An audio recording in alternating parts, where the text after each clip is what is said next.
You finally sit down. Your body slows down. The environment becomes quieter. Responsibilities ease for a few minutes.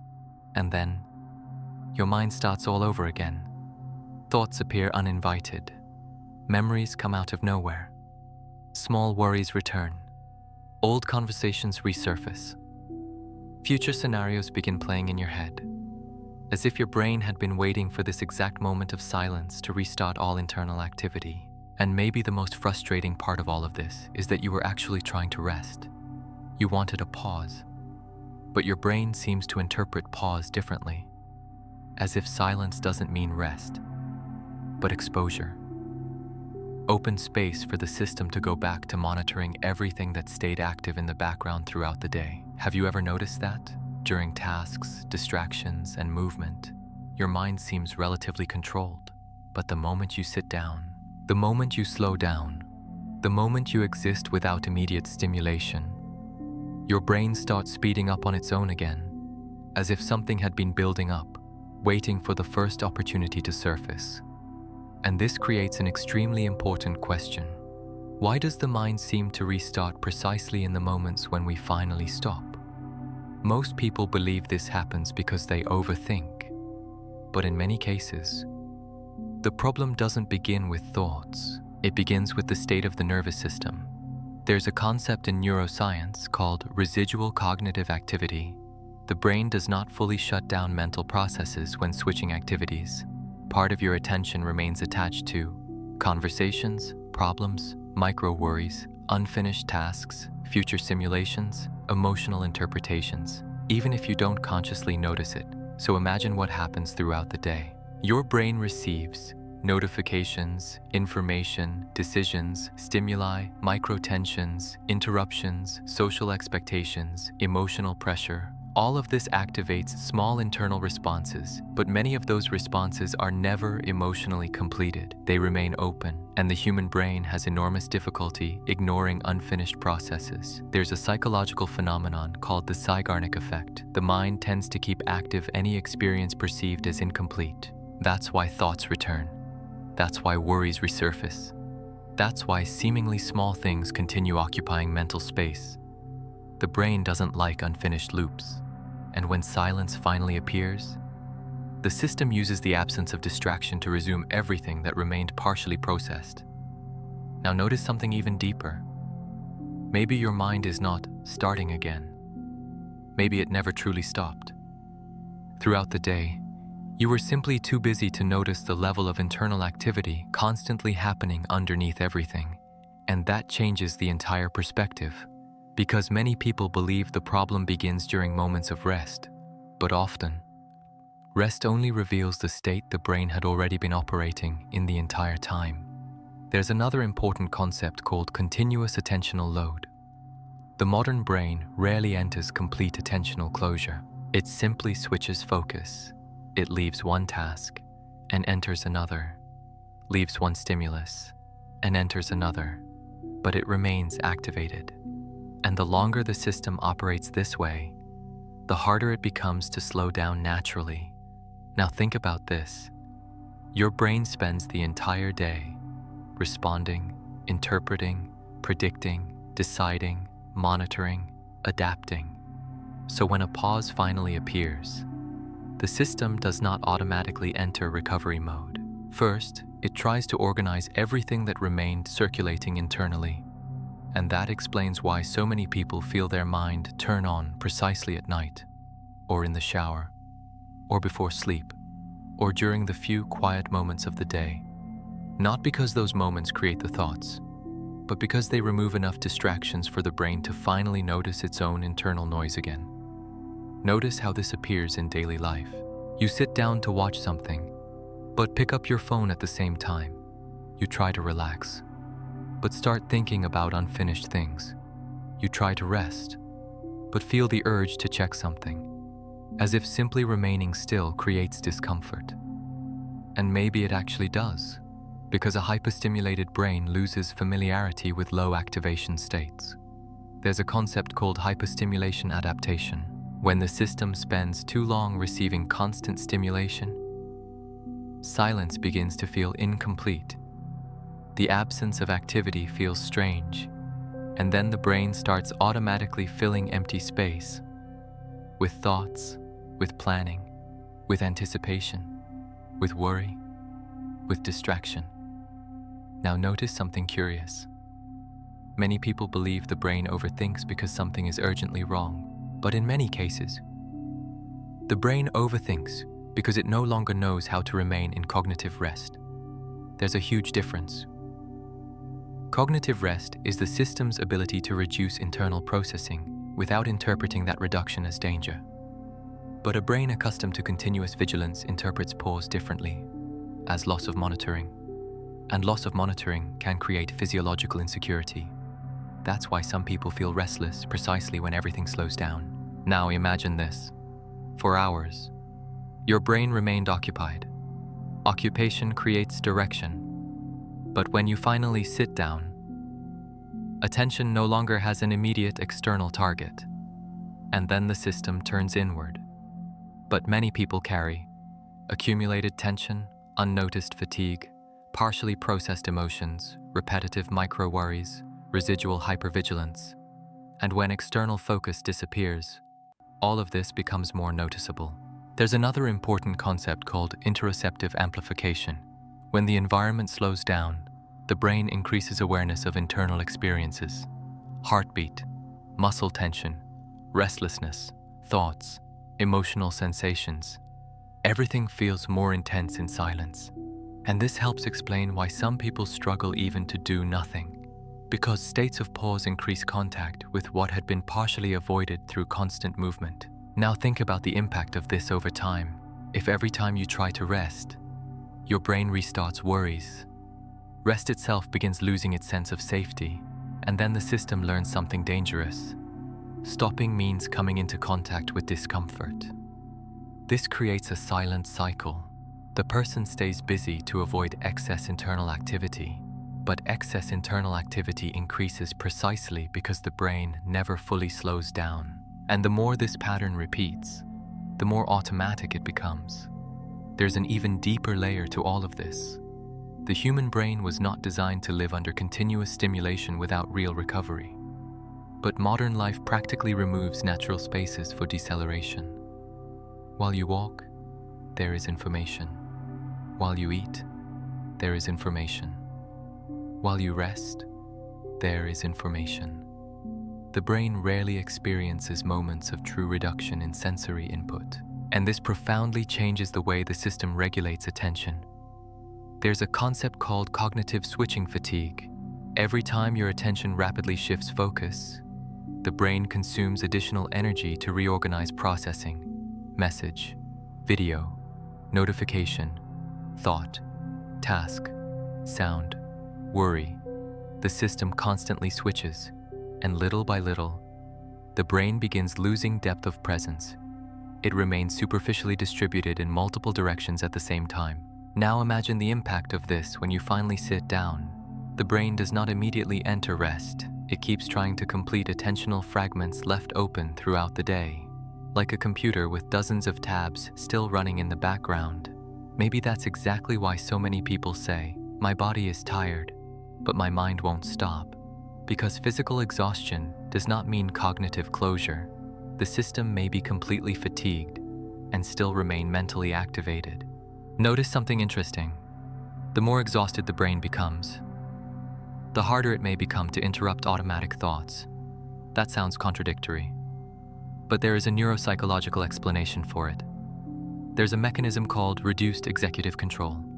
When the brain is overloaded, the areas responsible for regulating attention and interrupting rumination begin losing efficiency, and then spontaneous thoughts increase. The system becomes more vulnerable to mental repetition, future simulation, intrusive memories, constant monitoring.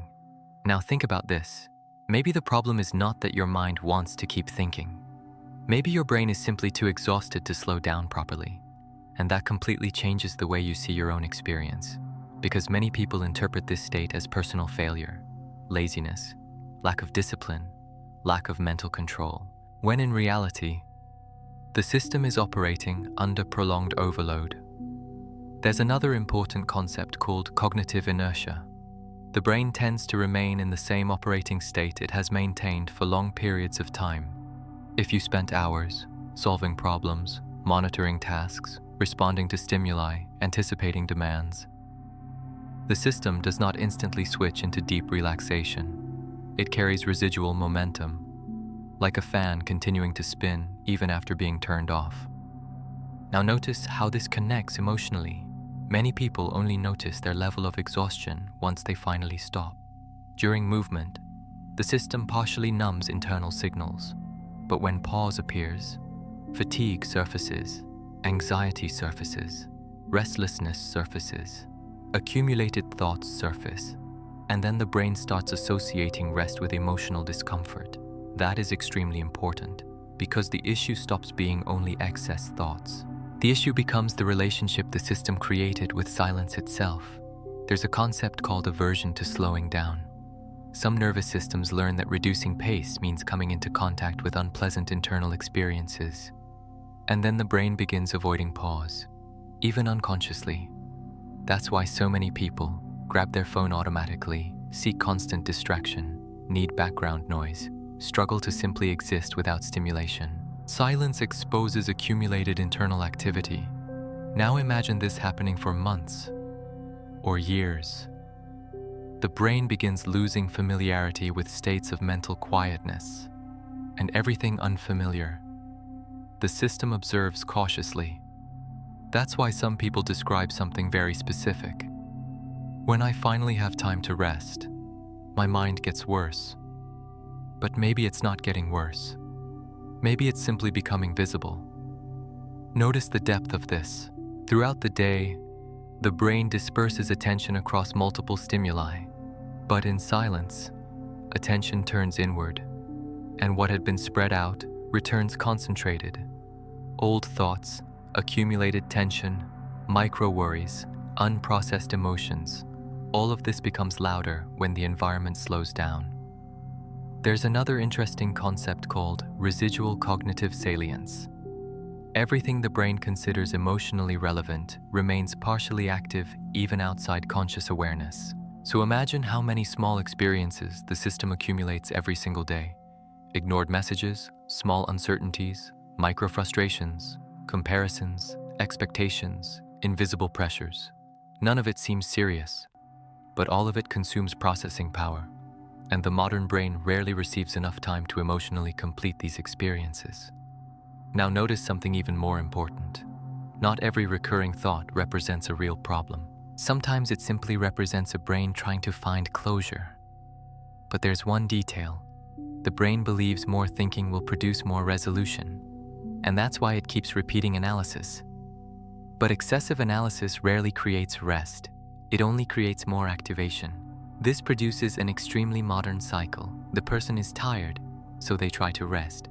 But when they try to rest, the brain increases processing, and the more processing, the harder it becomes to rest. So the system seeks distraction to escape its own mental activity. But distraction maintains stimulation, and stimulation prevents deep recovery. Now do you see the trap? The brain searches for relief, but uses strategies that prolong activation. There's a phenomenon called pseudo-cognitive rest.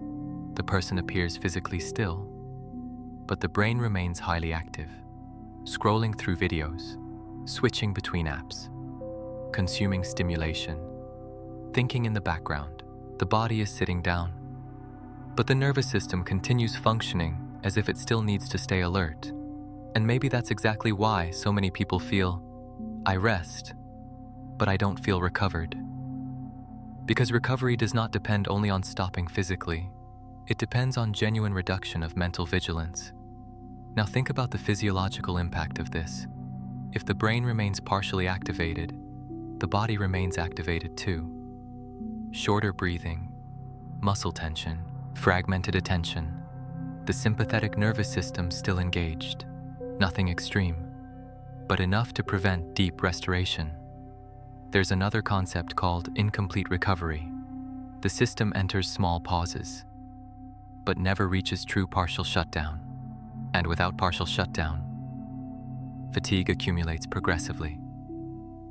Maybe that's why so many people today feel something difficult to explain. They are not just tired, they are mentally saturated, as if the brain were full all the time, and a full brain rarely enters spontaneous silence. Now notice something deeply important. The brain does not learn only content. It learns rhythms, it learns speed, it learns intensity, it learns patterns of functioning. So imagine someone living for years in urgency, hyperstimulation, constant monitoring, fragmented attention. The system learns this is the normal rhythm. And when deceleration finally appears, the brain interprets it almost like absence of reference, as if something were missing. Maybe that's exactly what so many people feel when they finally sit down to rest. Not peace, but unfamiliarity. Because the system became so accustomed to activation that quietness starts feeling incomplete. Now notice something even more curious. Many people believe the hyperactive brain is always trying to solve problems, but in many cases, it is simply trying to avoid emptiness. There's an important difference between functional thinking and automatic mental filling. Functional thinking has clear direction. It solves something specific. Automatic mental filling appears only to keep the brain occupied.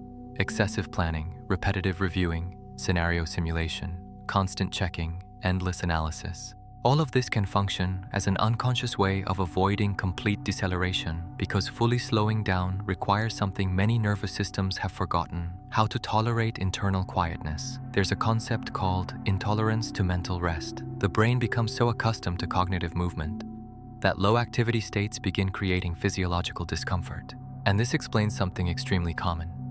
You finally sit down, but immediately feel the urge to pick up your phone. Not because something important is happening, but because the system searches for microstimulation to avoid prolonged contact with internal silence. Now imagine the impact of this on emotional perception. If every pause gets quickly filled, the brain loses natural opportunities for deep regulation. And without regulation, residual mental activity keeps accumulating. There's another important concept called chronic attentional fragmentation. The modern brain rarely remains long enough in a single state of presence. It rapidly alternates between stimulation, thought, response, distraction, anticipation. This creates a system that stays constantly partially activated, never fully focused, never fully resting. And living this way for too long profoundly changes the feeling of presence. Maybe that's why so many people feel like they can never truly switch off. Because the brain never received enough training in sustained deceleration. Notice something interesting. The nervous system learns through repetition. Everything you repeatedly do, the brain transforms into automation. So imagine someone who spent years checking things, switching stimuli, monitoring information, solving problems quickly, avoiding prolonged silence. The brain learns, we need to stay active. And then the very act of sitting quietly begins generating automatic activation. There's a phenomenon called reflexive cognitive anticipation. When the environment slows down, the brain automatically searches for the next relevant stimulus, the next problem, the next task, the next worry, the next distraction, as if the system were always expecting something to process. Now think about the impact this has on true rest. Rest is not simply absence of movement. Deep rest requires reduction of monitoring. But a brain trained in hyperattention keeps searching for things even during pause. And this creates a very specific sensation. The body stops, but the mind keeps running. Notice how this affects even simple experiences. You try to watch something relaxing, but start thinking about tasks. You try to sleep, but remember old conversations. You try to rest, but feel the urge to check something. As if simply existing in the present were not enough for the system. There's another concept called processing overlap. Multiple mental circuits remain partially active at the same time. While one part of the mind tries to rest, another keeps analyzing, another keeps predicting, another keeps reviewing possibilities. And the brain spends enormous amounts of energy keeping all of this running simultaneously. Maybe that's why so many people wake up tired even after sleeping. The body partially rested, but mental activity remained high. Now notice something deeply important. Not all exhaustion comes from visible effort. There is fatigue produced by continuous monitoring. Thinking constantly consumes energy. Anticipating consumes energy. Checking consumes energy. Analyzing consumes energy. But because this happens silently, many people don't realize how much their brain is working without real pause. There's a neuroscience concept called persistent background processing, even when you are apparently not thinking about anything specific. Part of the brain continues organizing possibilities, worries, and predictions. And this intensifies when the system enters external silence. Now, imagine someone living like this every day. The brain never receives a complete signal of closure. There is always something open, something unfinished, something still being processed in the background. And a system without continuous closure rarely experiences full recovery. Notice something even deeper. Many people believe they need to learn how to relax, but maybe the brain first needs to relearn enough safety to interrupt monitoring, because a system hyper-adapted to vigilance interprets quietness differently. Quietness means less control, less prediction, less monitoring, and that can create physiological vulnerability. Now, notice the trap. The more the mind accelerates during rest, the more the person tries to control their thoughts. But trying to control thoughts increases attention toward them, and attention increases mental activity. There's a phenomenon called the cognitive rebound effect. The more you try not to think, the more the brain monitors whether you are still thinking. And this keeps thoughts active. Maybe that's exactly why so many people feel like they are fighting against their own mind during moments of rest. But the brain does not respond well to internal war. It responds better to gradual reduction of perceived threat. Now notice how this completely changes the perspective. Maybe the problem is not lack of mental discipline. Maybe the system is simply conditioned to continuous activation. And that reduces guilt, because many people feel like failures for not being able to switch off, when in reality, the modern brain rarely receives genuine conditions for deep rest. There's still another important detail. The nervous system associates familiarity with safety. So imagine someone who spent years accustomed to speed, constant busyness, hyperstimulation, fragmented attention. Calm no longer feels natural. Silence no longer feels comfortable. And then the brain begins automatically filling every empty space with thought, with distraction, with worry, with mental activity. Now maybe you're beginning to understand why your mind seems to restart the exact moment you sit down to rest. Because the brain was not trained only to think. It was trained to keep thinking. Throughout this video, we explored something extremely important. The problem is not always excessive thoughts. Many times, the real problem is a nervous system that never learned how to fully end states of activation. We saw how concepts such as residual cognitive activity, the Zeigarnik Effect, cognitive switching fatigue, cognitive inertia, aversion to slowing down, chronic attentional fragmentation, the cognitive rebound effect, and incomplete recovery help explain why the mind seems to restart exactly when you finally sit down to rest. Because the modern brain rarely truly slows down, it simply switches stimuli. And this creates an experience that has become extremely common today. The body stops, but the mind keeps functioning in the background. Now notice something deeply important. Maybe you spent a long time believing there was something wrong with your mind, but maybe the system simply learned a continuous pattern of vigilance and hyperprocessing. And that changes everything, because it removes the focus from guilt and places the focus on functioning. You stop thinking, why am I like this? And begin asking, what has my brain learned to repeat? That question completely reorganizes the experience. Because the human brain is highly adaptable, what was learned can also be unlearned. But there's an important detail. The system does not slow down through force. It slows down through repeated safety. Small moments where the brain realizes, I don't need to solve anything right now. I don't need to keep checking. I don't need to stay prepared all the time. This sounds simple, but neurologically it is profound. Because the brain does not learn safety only through rational logic. It learns through repeated bodily experience, slower breathing, less urgency, less hyperstimulation, more sustained presence, less compulsive switching of attention. Little by little, the system begins realizing that maybe it no longer needs to keep functioning in a permanent state of processing.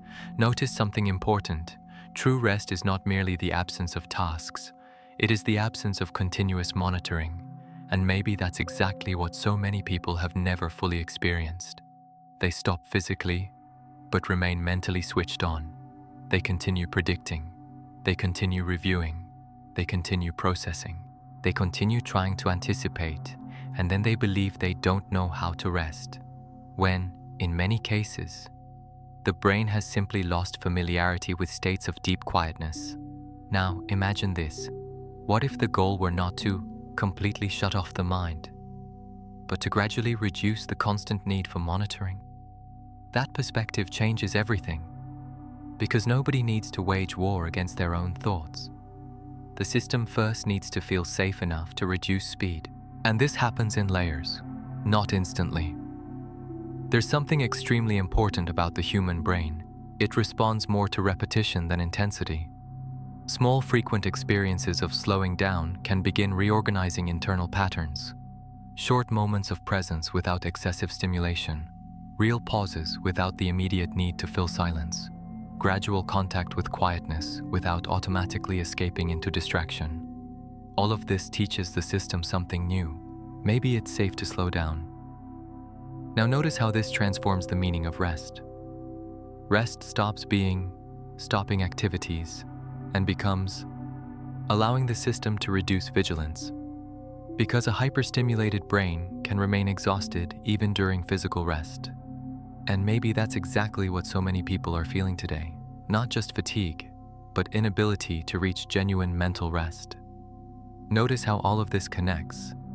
The brain receives continuous stimulation. The stimulation creates residual processing. Residual processing maintains activation. Activation makes recovery more difficult, and difficulty recovering increases even more the need for distraction and mental movement. This cycle is silent, but extremely exhausting, and maybe that's exactly why so many people today feel that they never truly rest, never completely switch off, never experience real internal silence. Now think about something important. Maybe your mind is not trying to sabotage you. Maybe it is simply functioning in the only way it learned for too long. And that reduces internal conflict, because understanding the mechanism changes your relationship with it. You stop fighting against your own brain and begin observing the pattern more clearly. And clarity reduces unnecessary suffering. Maybe this is exactly where something begins to change. Not when you force the mind to stop, but when the system finally realizes it no longer needs to function as if everything requires immediate attention. And this does not happen all at once. It happens gradually, until, at some point, you finally sit down, the environment slows down, silence appears, and for the first time in a very long time, the mind no longer needs to start all over again. Now tell me something. When does your mind restart most intensely? At night? When you try to sleep? During moments of silence? Or exactly when you finally try to rest? Write in the comments one word or one short sentence that describes how this happens for you. Because many times, noticing the pattern is the first step toward the brain no longer automatically repeating what it has always done. And in the next video, we're going to explore something even deeper. Why some people live with the constant feeling that something bad is about to happen, even when everything apparently seems fine. Because there's a reason why the brain keeps expecting problems, even during moments of calm.